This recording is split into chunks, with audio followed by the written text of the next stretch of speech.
So when I was 16, I was diagnosed with colitis. So I was always trying to figure out like how to eat so that I wouldn't be triggered and how I wouldn't have a stomach ache. And I got really into cooking. I also just love to cook in general. I have two brothers, so it was fun for me to sort of impress them with different things that I would try to make. So I loved food, I loved cooking, and I decided in college to go into nutrition.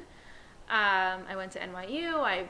It was super sciencey, which I kind of hated at the time, but looking back, I appreciate all the science training. I worked in a hospital, and then I went into private practice. So since grad school, I've been counseling people on weight loss, just general healthy eating, gastrointestinal issues, sports nutrition, kind of all over the board, and I've loved it. And then most recently, I'm starting a new app that's really focused on new moms, pregnant women, that will focus on recipes and workouts that are trimester specific. So just really making sure women feel supported and empowered all throughout their pregnancy and then as they have new babies. I'm very lucky. I never really, every girl probably has their phases and whatever, but I never really had too complicated of a relationship with food.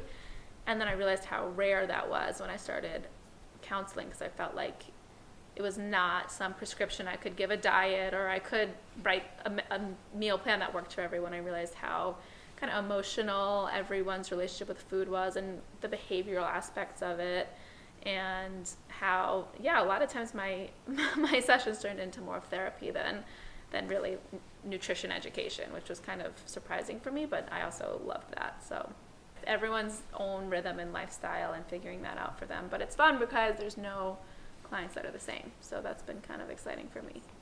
Fun, but also so complicated. So complicated. Right? And a lot of times, which can sort of burn you out, is that you sort of can't win, right? Like people come to you like, okay, what's the meal plan? What's the prescription? What's the diet?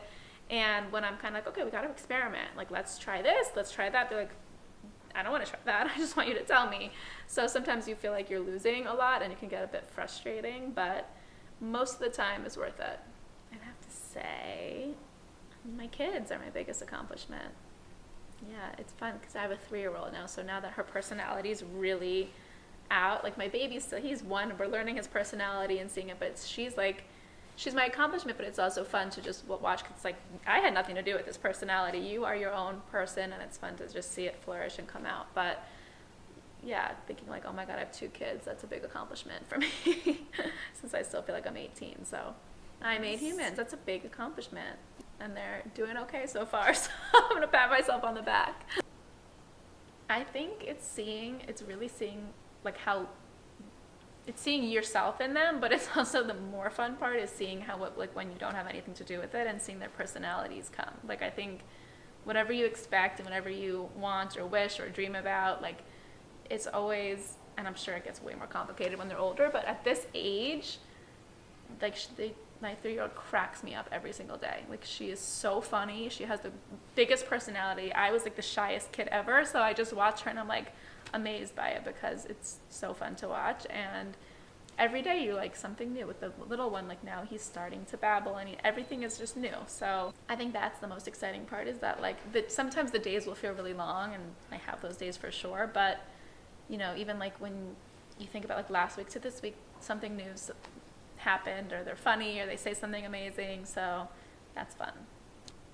Being so needed, like they're obviously depending on you, and that can feel good, but it can also feel really overwhelming, especially when most of it kind of lays on you. And I'm all about like have as much help and support as you possibly can. But there are the days when like they only want mommy, and whining and tantrums and moods, and like, you just want to scream and run away. So that's the most challenging. And there's no more, I think also the hard part, like where the adjustment for me was like, it's kind of the spontaneity of life of like, I'm going to go here and then I'm going to run there and not come home until 7. Like, you're sort of, you have to be home and check in or plan very much ahead so that the kids are covered so that you can do that, which is also great, and that's okay too. But I would just say that's a big adjustment. Now, my happiest moment of my life, that's a hard one. It's cool because I feel like, you get married and then that's the happiest moment of your life. And then you have a kid and that's the happiest moment of your life. But it's exciting because I feel like there's so many more happiest moments in my life to come. But there was a moment like when we were away in December and I had both kids and I just felt like, you know, I'm like, this is what I always wanted. And that felt like I'm here. Like I'm not waiting to find the right guy. I'm not waiting to have, like, you know, when things just kind of seem like they're in the right place. And that felt like a really happy moment.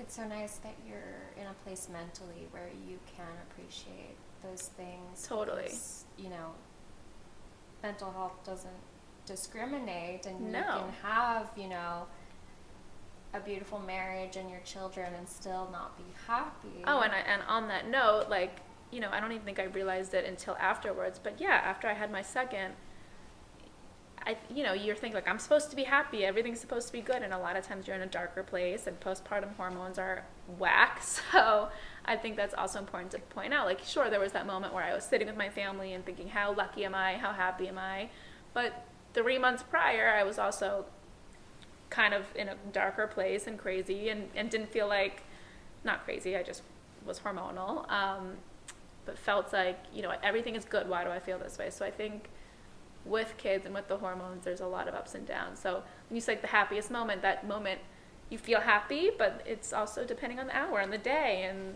what went on that morning. So I think moods and happiness kind of go up and down, but I think you can always come back to that place of like, I guess gratitude is the best word for it.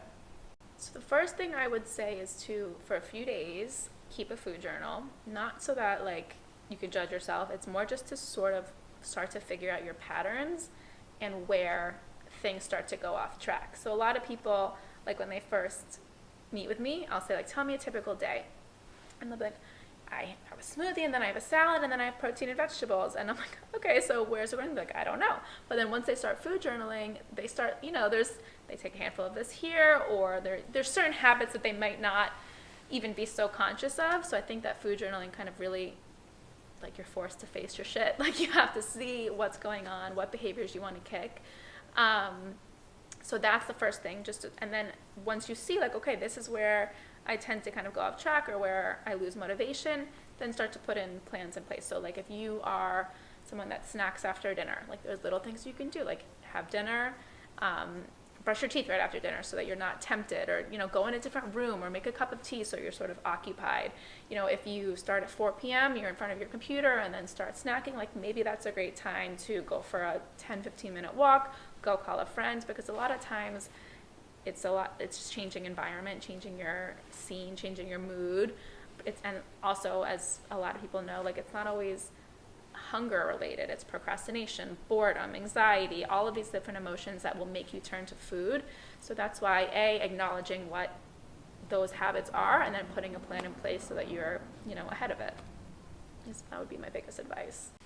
I would say that what's cool, like there's so many different trends, right? So there's keto, paleo, vegan, and it can be overwhelming, but what I try to explain to people is that they all kind of, at the end of the day, yes, there's one food group that's emphasized or eliminated or whatever, but all of them, what they all have in common is like pushing real whole foods and more plants, right? So I think if you take that and that's your base, like, okay, simpler, real foods and eat more plants, like that's kind of the common denominator of all diets.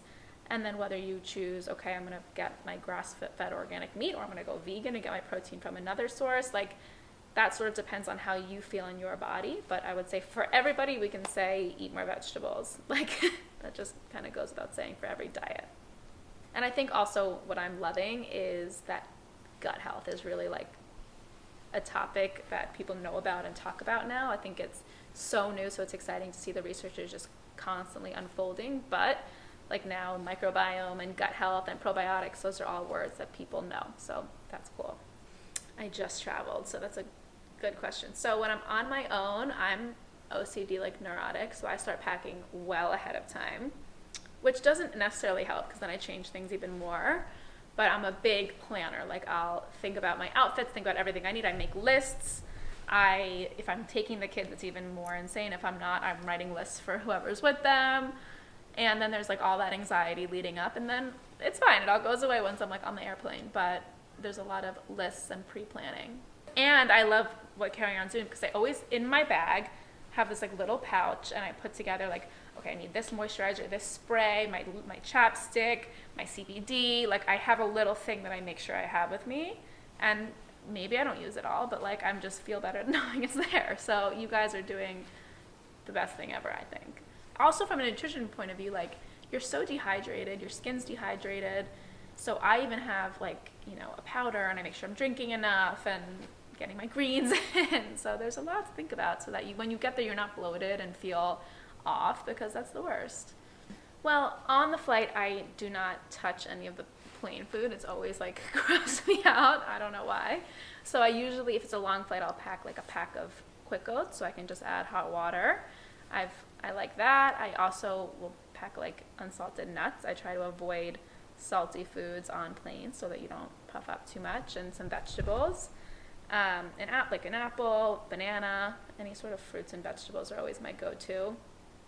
I bring like a greens powder that I can mix in my water, and I just try to hydrate a lot. Avoid salt, avoid all the packaged foods and the snacks that you'll want to eat because every time you step foot in an airport, you just want the snacks. But packing my own has helped. So yeah, avoiding salt, sugar, and just I would say like fruit and veggies, and nuts are always a good, easy snack to bring on a flight. And if you can, if it's not a super early flight, like trying to move and get some sort of movement in before the flight, just so you can sort of, I find it helps you relax a little bit more since you're sitting for so long. And I always bring with me like magnesium, if you can get backed up off when you're traveling, so magnesium helps, and then on the plane sometimes CBD drops for me are important just so I can chill and not be anxious. It's funny because I was just traveling. I feel like you always look forward to your trips, but I'm actually happy to be home and like settled for a bit. I love my routine. I like to be sort of, you know, with my workouts and cooking at home and with my kids. So I'm actually looking forward to the next few weeks being a little slower. I feel like I've been on the go. I appreciate some downtime, some relaxation. So that makes me happy. Okay, so charities. I have been involved with City Harvest, which helps feed the hungry in New York City. And then also WITZO, which is Women of Israel Zionist Organization. So that's a newer one. I just joined that. But it feels like I'm helping my neighbors here in New York and also my Jewish women in Israel. So that feels special to me. I like that question a lot. I remind myself that nothing's permanent, and I always make time for myself, and I don't feel selfish about it. I know that I come first, my happiness comes first so that I can give to others. So self-love, self-care, and if it means hiding from everyone in my family, that's what it is, but I always take that time for myself.